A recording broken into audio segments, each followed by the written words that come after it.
Pakkiri, social knowledge management consultant in London, also in the course of my interview series on the state of social collaboration and digital workplace in the UK. So what is your, please introduce yourself first. Sure, as you said, I'm a social knowledge management consultant. I work with a number of different companies, sometimes as an independent in this gig economy that we are now embracing, and also with IBM business partners, etc. I like to describe myself as a digital Savile Row tailor. My whole philosophy is about creating a customized digital experience for clients. That takes a lot of time, it's labor intensive, but really that's the only way to get meaningful adoption. It's got to be personalized to every organization. We already had a short chat about the evolution of social collaboration, and you made some variable points there on what was missing. But starting first, what is your statement on the state of social collaboration in the digital workplace in the UK? Where are we at this? Sure, okay, well the collaboration journey has been going on for some time now, and it's been stop-start, no question about that. There's been a number of challenges, the main one being around adoption. Digital workplace, however, there's been a strong and steady transformation there. There probably hasn't been as many dips, and that's because consumers have now become empowered with self-service and their own applications and so on to solve business problems. So they've gone ahead and done that. But in the enterprise context, in terms of social collaboration, I think what's been missing is meaningful insights shared in communities. There's one thing about saying we're going to set up a community and people should collaborate and everyone's got good intentions and we have community managers and etc., and I certainly do a lot of consultancy around that. But what we're finding now is that actually it's about what you put in to those communities, and I'm doing a lot of interesting work right now with data analysts. So we're putting in data analytics into collaborative spaces, and that is providing the kind of, if you like, the meat and potatoes for people to dig into and actually offer their own hypotheses. So as an example, you might have a situation where call center performance has dropped for an organization. The basic call center data will tell us that performance has dropped, but we don't really know why. And especially if, let's say, in that drop you've got regional variation. So the northwest region is doing very well, but the southern region isn't. Why is that? And when you put that kind of data into a collaborative space and invite the right people, people start to offer their theories. I'm a great believer in and this is really what social knowledge management is all about, that 80% of what we know about our jobs is in our heads and only 20% is codified. That has been true for a long, long time now, and it's the great corporate challenge, how to get that 80% of knowledge that everybody has in their heads, what we call tacit knowledge, into an explicit form. If you give them something to collaborate about, like the call center data has dropped, performance has dropped, why? You invite them to start to release that tacit knowledge. Everyone has a theory about why it does, and then we go back and use the analytics to test a lot of those theories. Somebody might say it's to do with the reason why a particular team is successful is because they have young management, or they have a rotation policy for managers.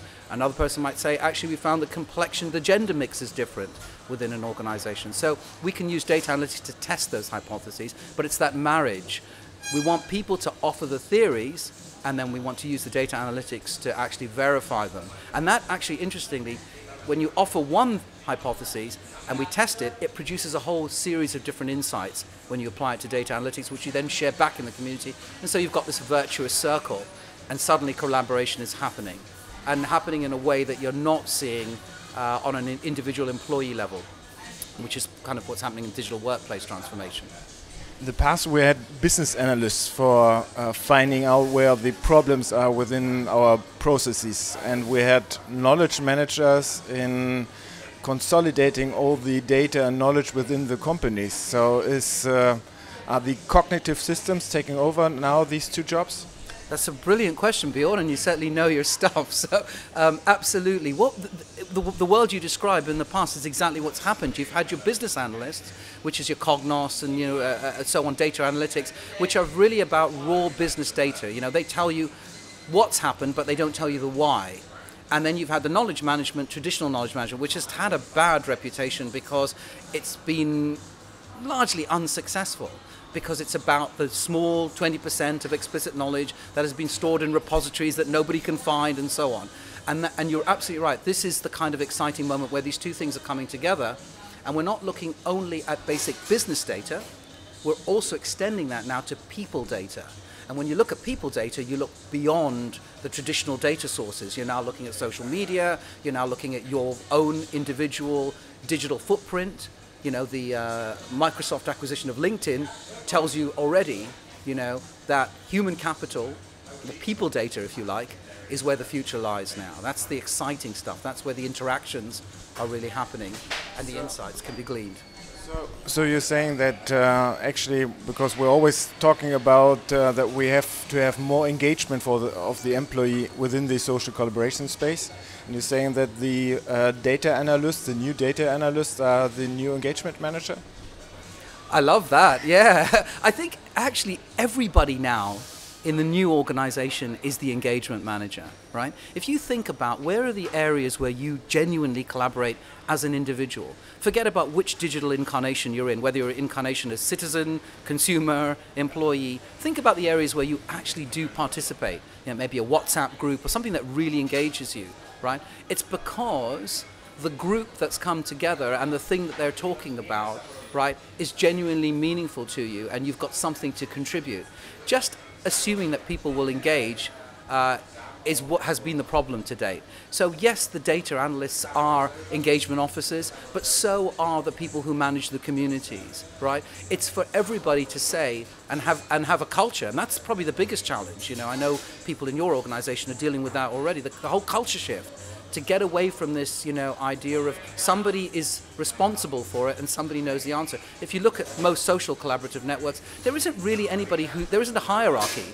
Everyone's free to express themselves and free to leave and free to join different groups. And it's that fluid movement where you actually move to the problem and you don't question who's in that room, right? So if we say we've got a business issue, and we're in retail and a particular product is not performing as well, we should have an open area where anybody can come in, because it might turn out that it's somebody who you wouldn't have suspected, right? Even a consumer for that matter, or an external consultancy. Somebody has an insight or a hypothesis, more importantly, about why something isn't working, and then you're able to test it. So yes, the data analysts are the engagement officers. They've got to be the Uber hosts, if you like. They've got to have these really cool parties that everybody wants to play in. So as the last question, what would be your final recommendations on emerging this journey from the first generation of social collaboration and social communication platforms to this, what you have just described?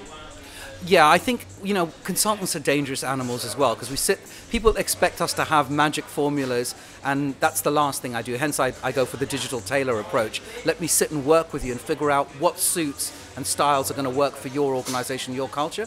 I would say to everybody, a really good exercise for everyone to do in a company who's trying to embrace digital transformation, let's call it that, is to think about what you do in your private life and the service levels that you expect, you know, the amazing stuff that Amazon is doing in terms of analytics and providing you and remembering when you last bought something and not selling you the same thing, but actually extrapolating that you're now X years older and are probably ready for this type of product. You know, if everybody thought about the service that they're getting in their private lives, right, and then said how, and think creatively and openly about this, how would I translate that to what I get at work, right?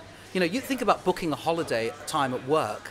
It's a nightmare for most people, right? Going into an enterprise booking system at work compared to what you do online for a private holiday. And so it's that. If you can keep thinking about what I get in my private life, I want that replicated now in my business life. And I think if everybody made that culture shift, that would help us all move quickly to that new state. Great. Thank you for the interview. Sorry? Thank you for the interview. Oh, my pleasure. Thank you.